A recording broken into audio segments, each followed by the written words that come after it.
সুপ্রিয় দর্শক, আসসালামু আলাইকুম। রিফা রান্নার রেসিপি থেকে সবাইকে স্বাগতম। আশা করছি যে যেখান থেকে আমার ভিডিওটি দেখছেন আল্লাহর রহমতে সবাই অনেক ভালো। আজ আমি আপনাদের সাথে শেয়ার করব শুধুমাত্র শুকনো চালের গুঁড়ি আর আলু দিয়ে তৈরি খুবই মজার আর ইউনিক একটি নাস্তা রেসিপি। এই নাস্তাটির উপরটি কিন্তু খুবই মুসমুসে আর খেতেও কিন্তু ভীষণ মজার ছিল। আশা করছি আমার আজকের রেসিপি আপনাদের কাছে খুবই ভালো লাগবে। আর রেসিপি ভালো লাগলে ভিডিওতে অবশ্যই একটি লাইক দিয়ে শেয়ার করার অনুরোধ রইল। আর আমার চ্যানেলটি এখনো সাবস্ক্রাইব করে না থাকলে চ্যানেলটি সাবস্ক্রাইব করে পাশে থাকা বেল আইকনটি অন করে রাখবেন। তাহলে আমি নতুন নতুন রেসিপি আপলোড দেওয়ার সাথে সাথে আপনার কাছে পৌঁছে যাবে। তাহলে আর কথা না বাড়িয়ে চলুন রেসিপিটি একবার দেখে নেই। এই রেসিপিটি বানানোর জন্য চুলায় একটি ফ্রাই প্যানে দিয়ে দিচ্ছি আমি 1.5 কাপ পরিমাণে পানি। আর দিয়ে দিচ্ছি এর মাঝে হাফ চা চামচ লবণ বা স্বাদ মতো লবণ। লবণ আর পানিটাকে আমি জাল করে একটু ফুটিয়ে নিব। এরপর যে দেখতে পাচ্ছেন পানিটা কিন্তু বলক চলে এসেছে। যখন পানিটা এরকম বলক চলে আসবে তখন এর মধ্যে দিয়ে দিচ্ছি আমি 1 কাপ পরিমাণে শুকনো চালের গুঁড়ি আর দিয়ে দিচ্ছি হাফ কাপ পরিমাণে আটা। আপনারা চাইলে আটার পরিবর্তে ময়দাটাও দিতে পারেন। আমি দুটো মিক্স করে দিচ্ছি, তাহলে কিন্তু এই রুটিটা খুবই পারফেক্ট হবে। আর রুটিটা বানানোর পর কিন্তু ফেটে যাবে না।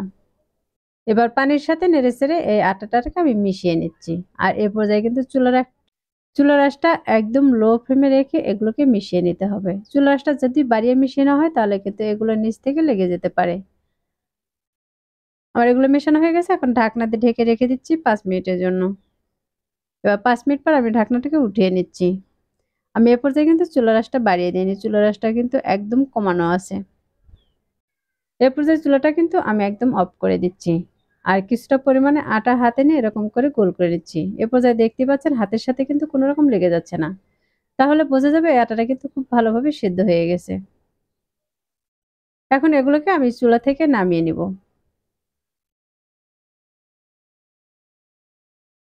চুলা থেকে নামিয়ে একটি আমি ছড়ানো প্লেটে উঠিয়ে নিচ্ছি। আর এটা কিছুটা ঠান্ডা করে নেব, একদম ঠান্ডা করা যাবে না। হালকা গরম অবস্থায় এগুলো কিন্তু মথে নিতে হবে।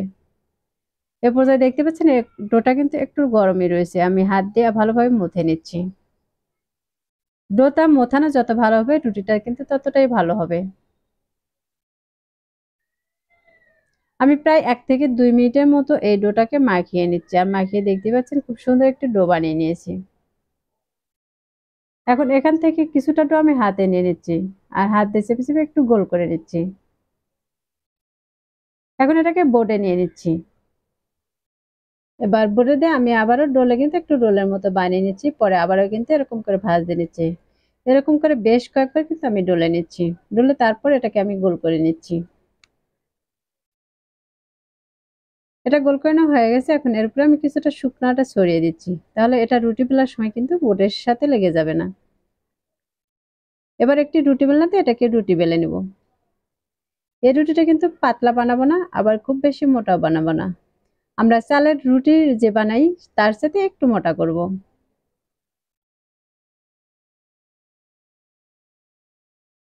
এর পর্যায়ে দেখতে পাচ্ছেন আমি রুটিটা কিন্তু বড় করে নিয়েছি। আর রুটিটা কতটুকু মোটা রেখেছি তা কিন্তু দেখে বুঝতেই পারতেছেন। এবার একটি স্টিলের গ্লাস দিয়ে আমি এরকম করে কেটে নিচ্ছি। আপনার চাইলে যে কোনো কোটার মুখেতেও কেটে নিতে পারেন। আর যদি হাতের কাছে এরকম কুকি কাটার থাকে বা স্টিলের গ্লাস থাকে তাহলে কিন্তু সেগুলো দিয়ে কেটে নিতে পারেন। আমি এই পিঠাগুলো কিন্তু একটু সাইজে ছোটই বানাবো, যে কারণে আমি একটি গ্লাস দিয়ে কেটে নিচ্ছি। আর এই অংশগুলোকে আমি ফেলে দিব না, এগুলোকে ডলে কিন্তু আমি আবারও রুটি বেলে এরকম করে কেটে নিব। এখন যে আলুর পুরটা আমি বানিয়ে রেখেছিলাম সেখান থেকে কিছুটা পরিমাণে দিয়ে দিচ্ছি। দিয়ে আমি এই আটার মুখটা কিন্তু খুব সুন্দর করে বন্ধ করে নিচ্ছি। দেখতে পাচ্ছেন এটা কিন্তু হাত দিয়ে চেপে চেপে একটু বন্ধ করে নিতে হবে, তাহলে কিন্তু এটা ভাজার সময় আর খুলে যাবে না। এরপর আমি এক সাইড থেকে এরকম করে ভাঁজ দিয়ে নিচ্ছি। আমার এই পর্যায়ে কিন্তু একটি বানানো হয়েছে, আরেকটি বানিয়ে দেখিয়ে দিচ্ছি। একইভাবে আরো কিছুটা পুর কিন্তু আমি এর মাঝে দিয়ে দিচ্ছি আর হাত দিয়ে চেপে চেপে একটু চ্যাপ্টা করে নিচ্ছি। আপনারা যদি এই ভাঁজটা দিতে না পারেন তাহলে কিন্তু এভাবেও পিঠাটা বানিয়ে খেতে পারেন। এভাবে বানালেও কিন্তু এই পিঠাটা খুবই মুচমুচে হবে। আর এভাবে একটু ডিজাইন করে নিলে দেখা যায় পিঠাটা দেখতে একটু সুন্দর দেখা যাবে, যে কারণে আমি পিঠার সাইডটা কিন্তু একটু ডিজাইন করে নিচ্ছি। তাছাড়া আমি কিন্তু বাসায় বেশিরভাগ সময় আমি এভাবেই বানিয়ে নিই। আমার সবগুলো পিঠা কিন্তু এ পর্যায়ে বানানো হয়ে গেছে, আর বানানোর পর দেখতেই পাচ্ছেন কতটা সুন্দর হয়েছে। এগুলো ভাজার জন্য চুলায় একটি ফ্রাই প্যান বসিয়ে তার মধ্যে তেল দিয়ে তেলটাকে গরম করে নিয়েছি। এখন গরম তেলের মাঝে আমি এক এক করে পিঠাগুলোকে দিয়ে দিচ্ছি। এখানে যতগুলো দিয়ে ভেজে নেওয়া যাবে আমি ততগুলোকেই দিয়ে দিব। যেহেতু এই পিঠাগুলো কিন্তু সাইজে একটু ছোট, তাই কিন্তু এখানে বেশ পরিমাণে পিঠা দেওয়া হয়েছে। আর পিঠাগুলোর গায়ে যখন এক পাশে এরকম কালার চলে আসবে তখন এগুলোকে উল্টিয়ে নিতে হবে। এ পর্যায়ে দেখতে পাচ্ছেন এই পিঠাগুলোর গায়ে কিন্তু একটু কালার চলে এসেছে, আমি এগুলোকে উল্টিয়ে নিচ্ছি। পিঠাগুলোকে প্রায় আমি 4 থেকে 5 মিনিটের মতো মিডিয়াম আঁচে ভেজে নেব। আর এর মাঝে কিন্তু বেশ কয়েকবার এরকম করে উল্টিয়ে পাল্টিয়ে ভেজে নিতে হবে, তাহলে কিন্তু দুপাশের কালারটা খুবই সুন্দর আসবে। আর এখন এই পিঠাগুলো দেখে কিন্তু বুঝতে পারতেছেন এই পিঠার দুপাশে কিন্তু খুব সুন্দর একটি কালার চলে এসেছে। এ পর্যায়ে আমার এই পিঠাগুলো কিন্তু ভাজা হয়ে গেছে। এখন একটি ছাঁকনি দিয়ে এগুলোকে তেল থেকে উঠিয়ে নিচ্ছি। আর এই তেলগুলো কিন্তু একটু ভালোভাবে ছড়িয়ে নিতে হবে।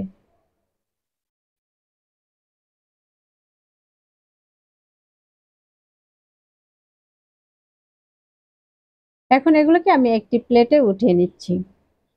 আর এই একইভাবে কিন্তু আমি সবগুলো পিঠা ভেজে এখানে উঠিয়ে নিচ্ছি। আর ওঠানোর পর দেখে কিন্তু বুঝতেই পারতেছেন মাশাআল্লাহ পিঠাগুলো কিন্তু অনেক সুন্দর হয়েছে। পিঠাগুলো দেখতে যেমন আকর্ষণীয় হয়েছে আর খেতেও কিন্তু ভীষণ টেস্টি হয়। আমি এখন এখান থেকে একটি পিঠাকে ভেঙেও দেখিয়ে দিচ্ছি এই পিঠাটা কতটুকু মুচমুচে হয়েছে। আমার এই পিঠাটা ভাঙ্গা দেখে কিন্তু বুঝতে পারছেন এই পিঠাটা কিন্তু অনেকটাই মুচমুচে আর অনেকটাই শক্ত। আর এই পিঠাগুলো কিন্তু বাচ্চা থেকে বড় সবাই কিন্তু খুবই পছন্দ করবে। আর অতিথি আসলে যদি এরকম করে পিঠা বানিয়ে দেন তাহলে তো কোনো কথাই নেই।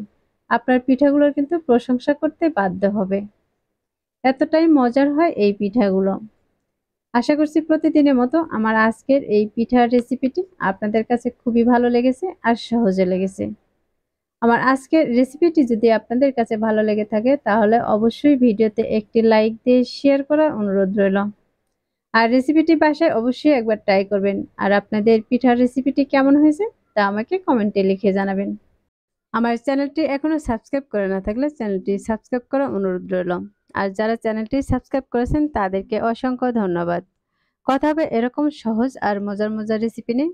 এ পর্যন্ত সবাই ভালো থাকবেন, সুস্থ থাকবেন আর আমার নিয়মিত রেসিপির সাথেই থাকবেন। আমার জন্য দোয়া করবেন যেন আপনাদের মাঝে এরকম নতুন নতুন রেসিপি উপহার দিতে পারি। তাহলে আজ এ পর্যন্তই। আল্লাহ হাফেজ।